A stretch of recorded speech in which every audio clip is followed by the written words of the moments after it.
का मतलब क्या है कि जो 5 ऑब्जेक्ट्स है जिनसे मिलके हमारी बॉडी फॉर्म हुई है उनको हम बोलते हैं पंच तत्व। जैसे कि first one is air and second one is earth, third one is fire, next one is sky and water. These are the 5 elements from which our universe is made of. ठीक है, according to them everything living in non living was made of these 5 basic elements. Ancient Greek philosopher had arrived a similar classification of matter. ठीक है, और इसी तरह से ये कहा गया कि जो भी लिविंग और नॉन लिविंग ऑब्जेक्ट्स हैं वो सारे इन 5 तत्वों से मिलके बने हैं। ठीक है ना, और ये जो 5 तत्व हैं वो कौन कौन से हो गए आपको बता दिया। एयर हो गया, अर्थ हो गया, फायर, स्काई एंड वाटर, यानी हवा, जमीन, ठीक है ना, आग, आकाश और पानी, इनसे जो बॉडी बनी हुई है। ठीक है, और जो एंशियंट जो ग्रीक फिलोसफर है, ठीक है, जो यूनान के जो दार्शनिक है उन्होंने भी सिमिलर क्लासिफिकेशन किया था मैटर का।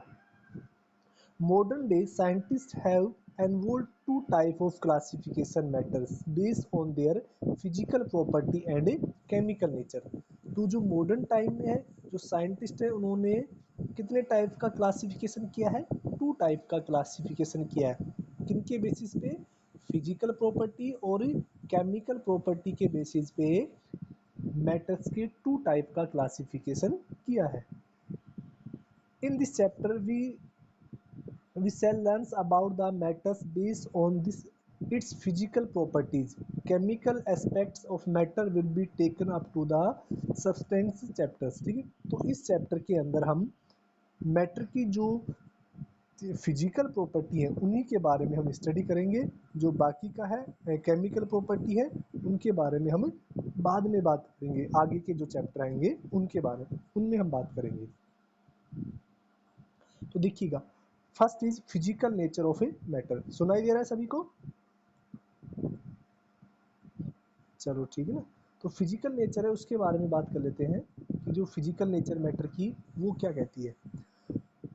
Matter is made up of particles, यानी जो प्रत्येक मैटर है वो छोटे छोटे पार्टिकल से मिलके बना है। ठीक है ना, for a long time two schools of thought privilege the regarding the nature of matters.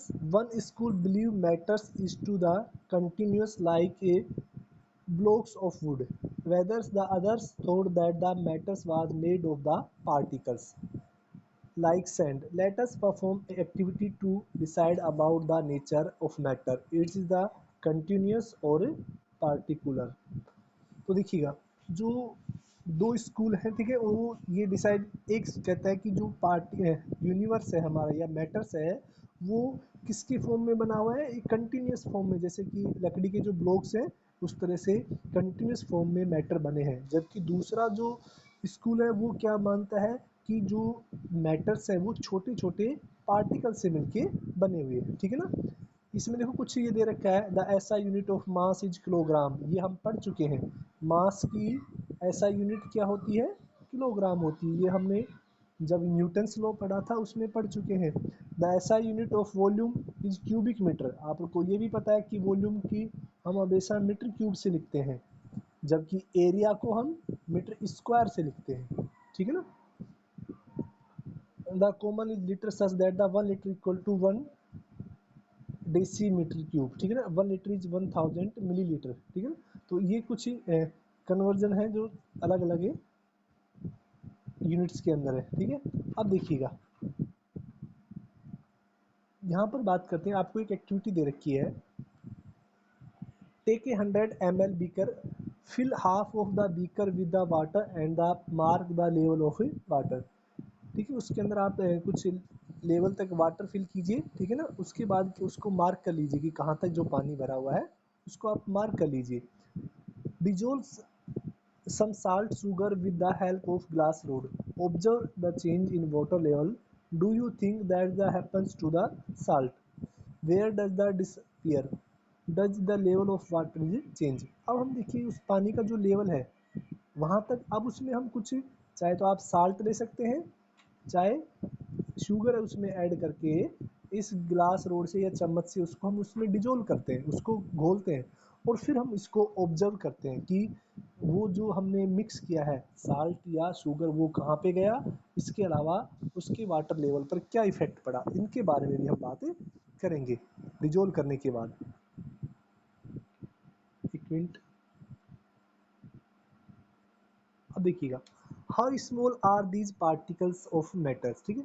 तो हम देखते हैं कि जो साल्ट या शुगर हम ऐड करते हैं लिक्विड के अंदर and after dissolving we observe that we can not see the particles of salt and sugar by our naked eye, then how can we identify the particles, यानी जब हम उसमें साल्ट वगैरह मिक्स कर देते हैं तो जो पार्टिकल्स होते हैं वो हमें आंखों से दिखाई नहीं दे पाते हैं, तो वो कहाँ पे गए, उनको हम किस प्रकार से ऑब्जर्व करें, उनके बारे में बताया गया है, ठीक है। नेक्स्ट देखिएगा आपको एक्टिविटी दे रखी है second, how small are these particles of matters, यानी जो मैटर्स के पार्टिकल्स हैं वो कितने स्मॉल होते हैं उनके बारे में बात की है। Take 2-3 crystal of the potassium permanganate and the dissolve then into 100 ml of water.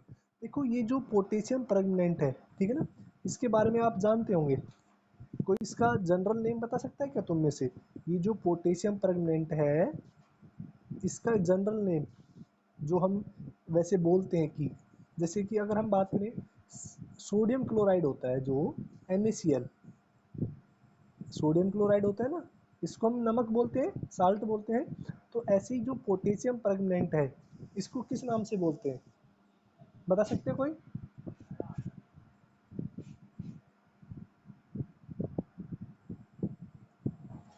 आपने एक शब्द सुना है लाल दवा, लाल दवा आती है कि नहीं, देखिएगा देखिए कि मतलब कि बारीक सा पाउडर आता है, आप किसी भी मेडिकल की दुकान वगैरह पे आप परचेज करेंगे, मिल जाएगी, आप उसको बोलेंगे कि लाल दवा का पैकेट देना, 10 से 15 रुपए की आती है, उसी को बोलते हैं पोटेशियम प्रेग्नेंट, ठीक है ना। ये क्या होती है, एक पाउडर सा आता है, उसको पानी के अंदर ऐड करते हैं, ठीक है ना, किसमें ऐड करते हैं, वाटर में। तो ये एक्चुअल में वाटर को प्यूरिफिकेशन करने के काम आती है, पानी को साफ करने के काम आती है। आप थोड़ा सा डालेंगे उसमें पानी में तो वो पानी के कलर को चेंज कर देती है, पिंक कलर कर देती है, अगर थोड़ा और ज़्यादा आपने डाल दिया तो वो रेड कर देगी लिक्विड को।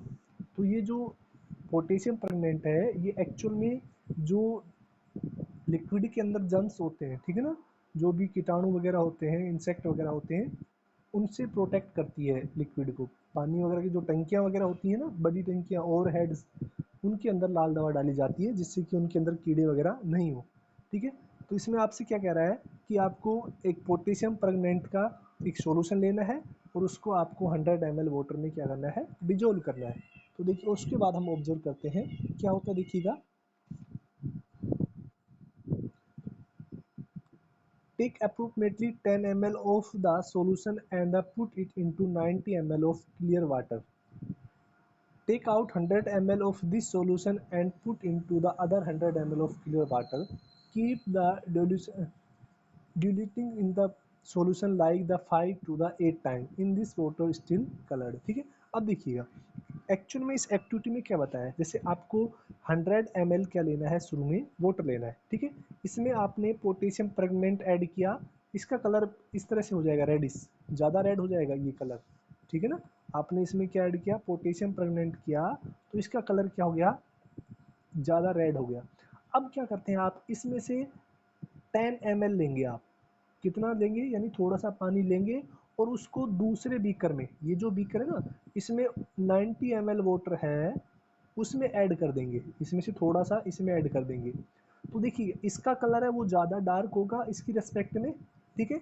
अब इसमें से फिर थोड़ा सा लेके साफ पानी में दूसरे में ऐड कर देंगे, ये साफ पानी भरा हुआ है इसमें ऑलरेडी, इसका कलर फिर और हल्का फेड हो जाएगा। फिर हम आगे बात कर, इस तरह से हम 8-10 बार देखेंगे तो हम देखेंगे धीरे धीरे बीकर का जो कलर है वो डिक्रीज होता जाता है। यहाँ पर देखिएगा ये कलर है ये डार्क रेड है, जबकि यहाँ पर देखिएगा ये बिल्कुल लाइट रेड हो रहा है। तो यानी इस एक्टिविटी से क्या हो रहा है कि जो पार्टिकल्स हैं वो यूनिफॉर्मली डिजोल्व हैं लिक्विड के अंदर, ठीक है ना। और उनका जो कंसंट्रेशन है या उनकी जो वॉल्यूम है वो भी डिक्रीज होती जाती है अगर आप उसके अंदर प्योर वाटर या दूसरा प्योर एलिमेंट या प्योर लिक्विड आप उसके अंदर सब्सटीट्यूट करते हैं। This experiment show that the just a few crystals of potassium permanganate can color a large volume of water, about 1000 liters. So we conclude that there must be a millions of tiny particles in just one crystal of potassium permanganate, which keeps on the dissolving themselves into the smaller and smaller particles.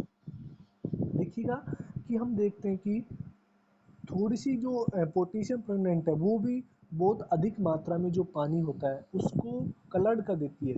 मैंने बताया था ना कि आपको एक छोटा सा आता है पाउच करीब, आप उसमें 2 चम्मच 3 चम्मच समझिए इतनी आती है। अगर आप उसको पानी की टंकी में डाल देंगे तो पूरी पानी की टंकी को वो मतलब कि रेड रेड कर देगा पानी का, ठीक है ना, जैसे शरबत आता है ना इस तरह का कलर को उसको सेट कर देगा। तो इसका मतलब क्या हुआ कि जो सब्सटेंस होते हैं, ठीक है ना, वो छोटे छोटे पार्टिकल से मिलके बने होते हैं। जो टिनी पार्टिकल्स का मतलब स्मॉल पार्टिकल से मिले बन के मिले होते हैं, ठीक है।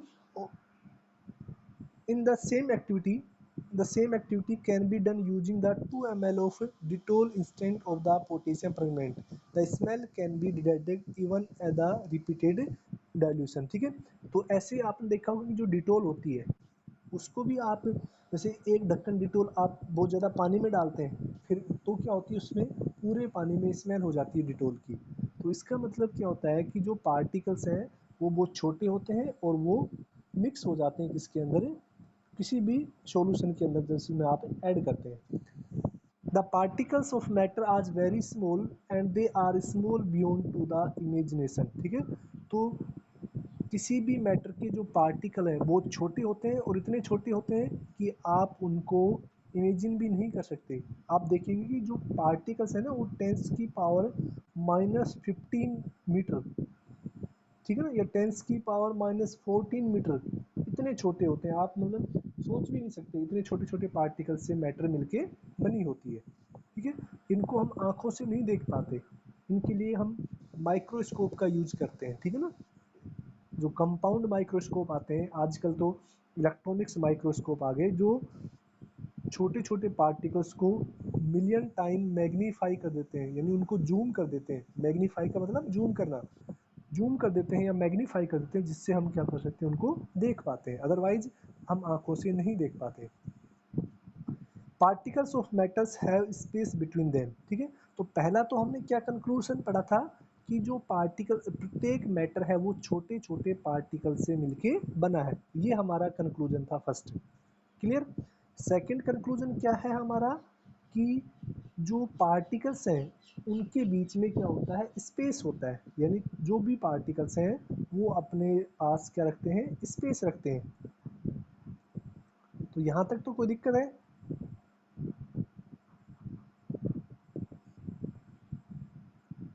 बोलिए, आवाज प्रॉपर आ रही है, कोई दिक्कत यहाँ तक? चलो ठीक है, 1 मिनट।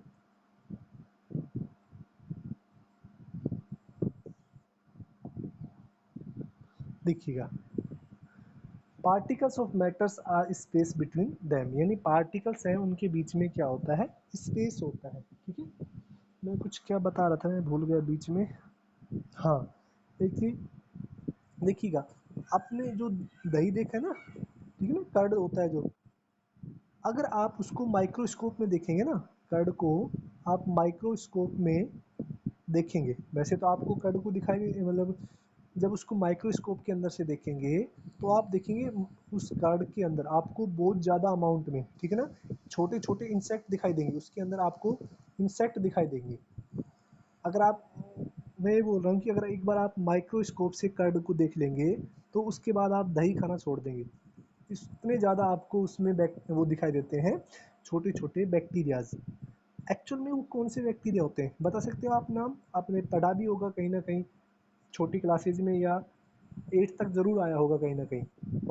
जो मिल्क को कर्ड में कन्वर्ट करते हैं उन बैक्टीरियाज के नाम बताइए। और ये आप मैं इसलिए बोल रहा हूँ क्योंकि आपने 6, 7, 8 में एक चैप्टर है माइक्रो ऑर्गेनिजम्स फ्रेंड और फो, इस नाम से चैप्टर है। अब ये मुझे ये कंफर्म नहीं है कि वो 7th में है या 8th में है। उसमें बता रखा है कि जो माइक्रो ऑर्गेनिजम्स हैं वो हमारे लिए कैसे अच्छे होते हैं, मतलब एज ए फ्रेंड की तरह होते हैं, और कैसे वो हमारे लिए हार्मफुल होते हैं उनके बारे में बता रखा है। तो वहाँ पर उस बैक्टीरिया का नाम आया हुआ है किसी को याद?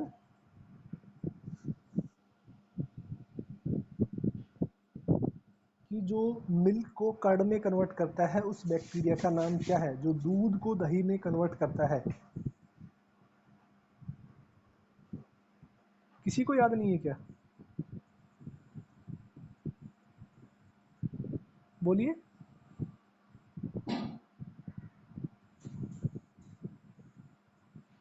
आवाज आ रही है क्या सभी के पास?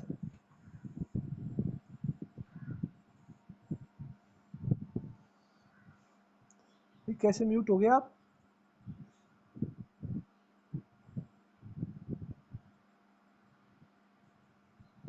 सुन पा रहे हैं सभी? बताइए उसका नाम क्या है जो मिल्क को कर्ड में कन्वर्ट करता है, दूध से दही में जो कन्वर्ट करता है उसका नाम बताइए मुझे। किसी को याद नहीं है क्या? हम्म? चलो ये बताओ कि दही में कौन सा एसिड होता है? दूध दही में कौन सा एसिड? लैक्टिक एसिड का नाम सुना है? Lactic acid.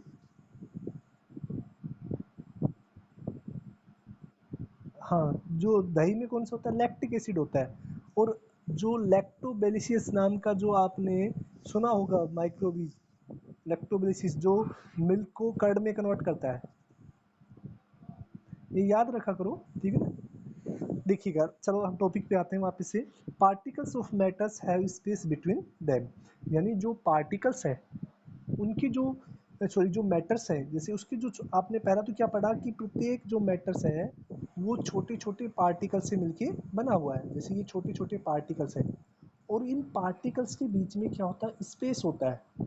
पार्टिकल्स के बीच में क्या होता है? स्पेस, जिसके अंदर एयर ऑलरेडी क्या होती है? फिल होती है। आपने थ्री मैटर की थ्री स्टेज पढ़ी होंगी आपने, थ्री टाइप। एक होता है सॉलिड होता है, एक सेकंड जो आपने पढ़ा लिक्विड, और जो थर्ड होता है वो होता है गैसियस। तो ये तीनों स्टेज आपने पढ़ी होंगी कि सॉलिड के अंदर जो पार्टिकल्स होते हैं वो बहुत क्लोजली टाइड होते हैं, यानी उनके बीच में स्पेस बहुत कम होता है। ऐसा नहीं बोलेंगे कि स्पेस नहीं होता है, स्पेस तो होता है लेकिन बहुत ही कम स्पेस होता है।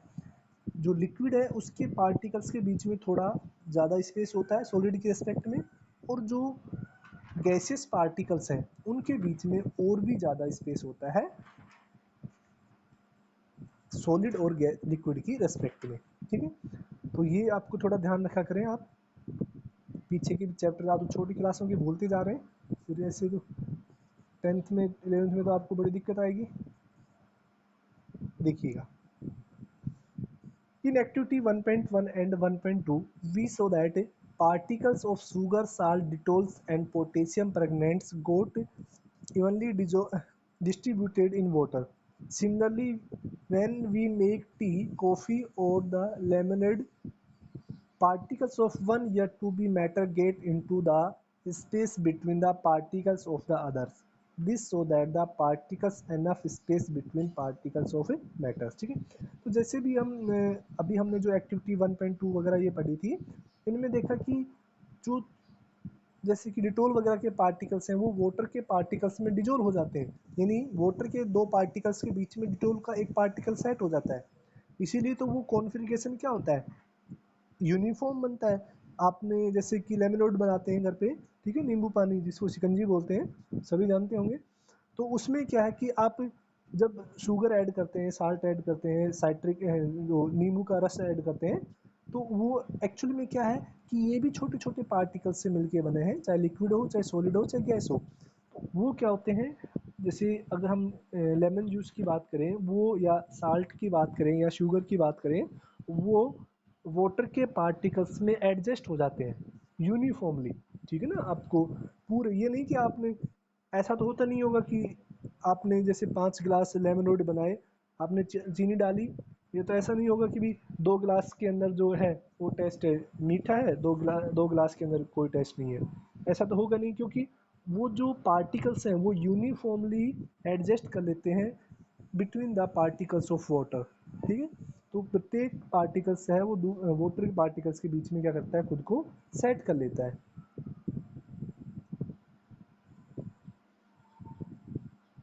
यहाँ पर देखिएगा, particles of matters are continuously moving. तो हम देखो पार्टिकल्स की प्रॉपर्टी पढ़ रहे हैं, पहली प्रॉपर्टी हम पढ़ ली कि जो मैटर्स हैं वो बहुत स्मॉल पार्टिकल से मिलके बना हुआ है। सेकंड प्रॉपर्टी हमने क्या पढ़ी थी कि जो पार्टिकल्स हैं उनके बीच में क्या होता है, स्पेस होता है। थर्ड हम बात करते हैं कि जो पार्टिकल्स हैं वो कंटिन्यूस मूव करते रहते हैं। ठीक है ना, किसी भी मैटर की जो पार्टिकल्स हैं वो मूव करते रहते हैं। इसका एग्जाम्पल देखिएगा, अगर आप जैसे किचन में कोई, कई बार जैसे कोई खाना बनता है तो उसकी स्मेल आपको बाहर तक आ जाती है। ऐसे ही जैसे कहीं पर जैसे आप घर में देखिए किसी पर्टिकुलर रूम में, पूजा घर में अगरबत्ती वगैरह आप जलाते हैं तो उसकी स्मेल क्या होती है, बाहर तक आ जाती है। ऐसा क्यों होता है, क्योंकि जो पार्टिकल्स हैं, स्मोक के जो पार्टिकल्स हैं वो एयर के साथ मिक्स होके, ठीक है ना, और सराउंडिंग में क्या हो जाते हैं, स्प्रेड हो जाते हैं। जिससे क्या होता है कि उनकी जो स्मेल है वो हमें काफ़ी दूर तक क्या होती है, सेंस कर सकते हैं हम उस स्मेल को। तो इसका मतलब क्या हुआ कि जो पार्टिकल्स हैं वो दूर तक क्या करते हैं, मूव करते हैं। अगर वो पार्टिकल्स मूव नहीं करते तो वो स्मेल वहीं पे रहती, वो बाहर की तरफ क्यों नहीं आती। तो जो पार्टिकल्स हैं वो मूव करते हैं। गैसियस के अंदर जो पार्टिकल्स हैं सबसे फास्ट मूव करते हैं, गैस के अंदर पार्टिकल सबसे फास्ट मूव करते हैं, जबकि सॉलिड के अंदर पार्टिकल्स हैं वो बहुत ही कम, ना के बराबर स्पीड से क्या करते हैं, मूव करते हैं। क्लियर। आपको एक एक्टिविटी दे रखी है, पुट एन अंटिल द, ये कौन सी एक्टिविटी आ गई यहाँ पे, एक मिनट देखिएगा, इसको कहाँ से स्टार्ट करें। चलो देखिएगा, put an unlit incense stick in the corner of your class, how close to you have to the get here to show as the get in its smell, now light and the increase sticks, what happens, do you get the smell sitting at the distance, record your observation. तो इसमें वही मैंने जो example बताया था आपको कि ये बता रखा है कि एक आप स्टिक है उसको आप बर्न कीजिए और आप देखेंगे कि उसकी स्मेल है आपकी क्लास के अंदर, अगर आप एक कॉर्नर से बंद करते हैं तो दूसरे कॉर्नर तक भी क्या होती है, पहुंच जाती है। एक एक्टिविटी और दे रखी है, इसके बारे में बात कर लेते हैं। टेक 2 ग्लास या beakers filled with water, put a drop of blue और red ink slowly and carefully among the side of the first beaker and honey in the some way in the second beaker. तो इसमें देखो ये activity क्या दे रखी है कि आप 2 बीकर लीजिए, बीकर कांच के फ्लास्क टाइप होते हैं, गिलास समझिए आप, और उनके अंदर वाटर, एक में आप 1 या 2 ड्रॉप रेड इंक या ब्लू इंक डालिए। इसके अलावा दूसरे गिलास में आप हनी डालेंगे, ठीक है ना, शहद होता है उसको डालेंगे, और आप उसको ऑब्जर्व करेंगे।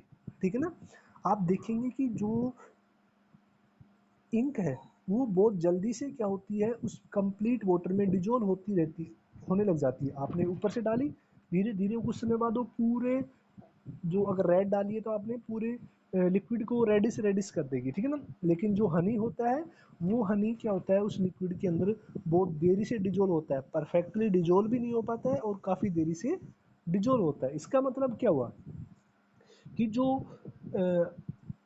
इंक थे उसकी जो पार्टिकल्स थे वो लिक्विड के अंदर बहुत फास्टली मूव किए, जो जबकि जो हनी है उसके पार्टिकल्स हैं वो लिक्विड के अंदर बहुत स्लोली, हम बोल सकते हैं वो क्या कर रहे हैं, मूव कर रहे हैं। लेकिन मूव तो कर रहे हैं दोनों। इंक है, हमने छोटी सी इंक की ड्रॉप टॉप लेयर पे डाली थी, वाटर की टॉप लेयर पे डाली थी, वो कंप्लीट वाटर में कैसे स्प्रेड होगी, क्योंकि उसके जो पार्टिकल्स हैं, इंक पार्टिकल्स हैं, वो वाटर के अंदर मूव कर रहे हैं, इसलिए क्या होती है वो पूरे कंप्लीट सॉल्यूशन को कलर्ड कर देती है। ठीक है ना, तो ये एक्टिविटी इसके बारे में बता रखी है। और नेक्स्ट दे रखा है कि जो कॉपर सल्फेट है या पोटेशियम परगनेंट है, कॉपर सल्फेट होता है CuSO4, ये ध्यान रखना, कॉपर सल्फेट का जो फॉर्मूला होता है CuSO4। ठीक है, और potassium permanganate into the glass of hot water and another containing the cold water. Do not stir in the solution. Allow the crystal of settle in the bottom. What do you observe just above the solid crystal in the glass? What happen as a time pass what does the, देखिए इसमें बता रखा है कि जो copper sulphate है या potassium परगनेंट है जो लाल दवा है, आप दो अलग अलग गिलास में डिजोल्व कीजिए। एक में पानी है वो गर्म होना चाहिए और एक में ठंडा पानी होना चाहिए। तो आप देखेंगे कि जिसमें गर्म पानी है, ठीक है, वहाँ पर हम देखते हैं कि जो लिक्विड है, सॉरी जो पोटेशियम परगनेंट है या कॉपर सल्फेट है, वो बहुत फास्टली क्या होता है, डिजोल्व होता है। जबकि दूसरे बीकर में जिसमें वाटर है वो कोल्ड है, उसमें क्या होता है, बहुत स्लोली क्या हो पाता है, वो डिजोल्व हो पाता है। तो ये कुछ एक्टिविटी बता रखी हैं जो कॉपर सल्फेट से रिलेटेड है, सॉरी जो पार्टिकल्स के मूविंग स्टेट से रिलेटेड है, उनके बारे में बात की गई है। तो इसका जो नेक्स्ट पार्ट है हम नेक्स्ट क्लास में करेंगे। आज के लिए इतना ही।